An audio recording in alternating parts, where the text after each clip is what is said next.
下来。蓝忘机往前走了几步，向魏无羡张开了双臂。于是魏无羡踉踉跄跄地翻过墙，心念一动，准确地向蓝忘机扑了个满怀。少年的身量很轻，蓝忘机稳稳地抱住了他。少年身上的酒气随着下落的动作被风带下来，和柔软的身体一起砸向他的怀里和鼻尖。半晌后，蓝忘机放下魏无羡，让他站好，一手超过他的后背，一手抄起双腿，打横抱起了魏无羡。蓝湛，我好想你啊！魏无羡顺势抱住了蓝忘机的脖子，把头埋在他的脖颈上，迷迷糊糊的喃喃道：睡吧，我带你回去。蓝忘机抱紧满身酒气的他，往弟子住处走去。太轻了，蓝忘机想到。蓝忘机抱着魏无羡一路走得缓慢平稳。那人迷迷糊糊早就挑了个舒服的位置窝着睡着了，此时毛茸茸的发尾不时被风吹动，扫过他的眉眼间，惹得满身都痒了起来。蓝忘机深吸一口气，将心里的家规又默默背诵了几遍。一路无人，到了门前，他做了这辈子第一个如此失礼的动作，踹开了门，进屋后顺带把门又用脚关上了。月光照在屋里朦朦胧胧的，魏无羡抄的数十页家规零零散散的放在桌上、椅子上、地上，唯独榻上没有。于是蓝忘机就抱着魏无羡坐到了榻上，他自知现在不该再留下来，应当是把魏无羡放在床上然后离开。可他真的太想念魏无羡了，不管是13年的死别，还是这半个月的分离。终于蓝忘机下了决心，站起身打算把魏无羡放下，可刚一有所动作，魏无羡就又把他抱紧，嘴里嘟嘟囔囔说着别动。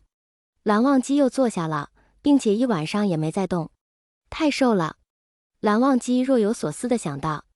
魏无羡醒来的时候，自己被严严实实地包在被子里。魏无羡跳下床，边洗漱边思考，昨晚我好像碰到蓝湛了，是他把我送回来的吧？怪不得身上总有一股檀香味，蓝湛身上的味道真好闻。洗漱过后，他就出了门，目不斜视，整个人直奔藏书阁。料想到蓝忘机现在应当是在看书。蓝湛早上好啊。魏无羡背着手，慢悠悠地走进藏书阁。闻言，蓝忘机看了他一眼，轻轻颔首记，而又低头继续看书文。魏无羡见他面色如常，知他没有怪自己昨晚醉醺醺的回来，当时心下一松，微微一笑，便也抽了一本书，坐在蓝忘机对面的书案上，一本正经地看了起来。蓝忘机不以为意。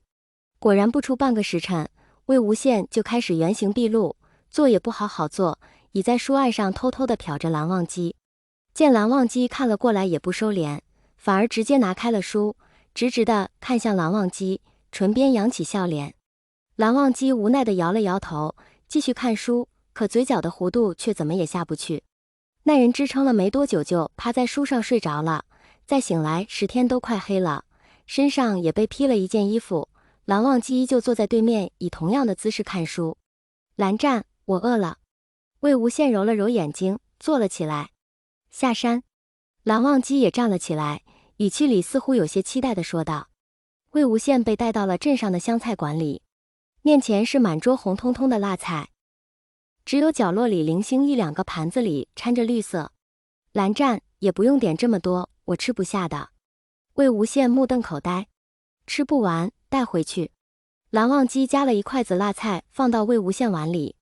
闻言，魏无羡一笑，话不多说，开始动筷子。他特意留意了一下，蓝忘机大部分爱吃青菜，偶尔才会伸向辣菜盘子里，加起来也是面不改色的吃下。最后这一桌子菜当然也是没吃完，打包带了回去。安逸的在云深不知处又生活了2个多月，魏无羡终于快要离开了。这2个多月，蓝启仁对魏无羡的看法也是有所改观，虽然他说不上有多听话，但至少没再犯过家规，也没在课堂上捣乱睡觉。莲花坞也派了江澄来到云深不知处，就等第2天把魏无羡接回去。竟是。蓝忘机坐在椅子上若有所思，他想找个理由去见见魏无羡。上次那堂魏无羡存在这里的酒被蓝忘机拿出来又放回去，最后又拿出来，可又怕那人已经睡了，空去一趟不说，没准还会扰那人的美梦。正为难着，听到窗户响了响，他抬眼去看，魏无羡正露出一个头在窗外对他笑着。蓝忘机愣了下，起身打开了窗，魏无羡一下跳了进来。蓝湛，我来看看你，明天我就要走了。站稳后，魏无羡笑道。蓝忘机低下头，低声应道。见那人少有的失落的样子，魏无羡安慰道：很快我就会回来了，而且再也不走了。蓝忘机当然也明白。天子笑。蓝湛，你要喝酒啊？魏无羡一低头，正好看到地下放的酒，诧异道：我不喝。给你。蓝忘机摇了摇头。闻言，魏无羡也是一愣，但也未多想，兴奋地搓了搓手。那不如现在就喝了吧。